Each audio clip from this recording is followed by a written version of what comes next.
ቆሮሳ ፕሮግራም ያካሄዳለን።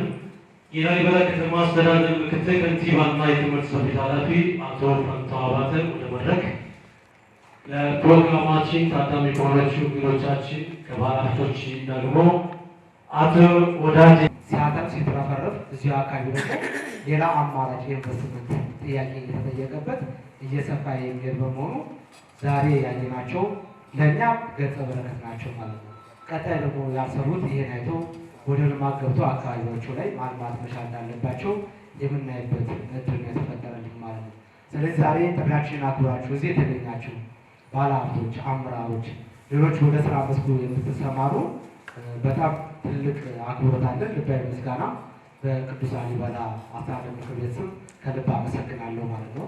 ዋናው ዓላማችን ዛሬ ኢትዮጵያ ታምርት እኛ የምንሸምት ኢኒሼቲቭ ነው። አሁን በመንግስት ደረጃ በጣም ትልቅ ትኩረት ተሰጥቶት ከግብርና ወደ ኢንዱስትሪ ማደግ ነው።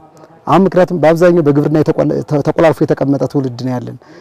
የስራ ዕድሉ ማይተው ከሆነ እዛው ሰፈር ላይ የወደቀ ነው። ስለዚህ ወደ ኢንዱስትሪ አሸጋግረን ይሄን ኢኒሼቲቭ ካስቀጠልን በእርግጠኝነት ላሊበላ ላይ ሁለት ወይም አንድ ፋብሪካ ብንተክል ከ1000 ከ2000 በላይ ሰራተኞችን ይዝልናል። ስለዚህ የስራ ዕድሉንም በዛው እንፈጥራለን፣ አካባቢንም እንጠቅማለን እና ትልቁ የኢትዮጵያና ምርትኛ የምንሸምት ትልቁ ዓላማው ኢኒሼቲቭን በመንግስት ደረጃ ከፌደራል ጀምሮ እየተዋረደ የመጣ ነውና ይሄ ኢኒሼቲቭ የላሊበላን ህዝብ ችግር ይፈታል ብቻ ሳይሆን ሁሉንም አካባቢ ችግር ይፈታል ተብሎ በየአካባቢያችን በኢንዱስትሪ ዘርፍ ላይ አሁን አገልግሎት ዘርፍ ላይ ነው በአብዛኛው ላሊበላ ላይ አገልግሎት ላይ ጥገኛ ሆነናል።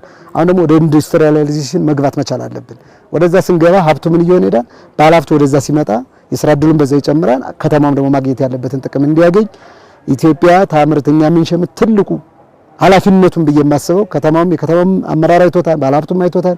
ወደ ኢንዱስትሪያላይዜሽን ገብቶ ከተማን ማልማትና መቀየር መቻል አለበት። መንግስትም ይፈልጋል፣ ምርት ነው ማምረት አለበት፣ ምርታማ መሆን መቻል አለብን በሚል ነው ዛሬ እየተከበረ ያለው። ኔክስትም በዚህ አጋግለን እንቀጥላለን። ይቆማል ብለን አናስብም፣ ይቀጥላል። በዞንም ይቀጥላል፣ በክልልም ይቀጥላል፣ እየተጋጋለ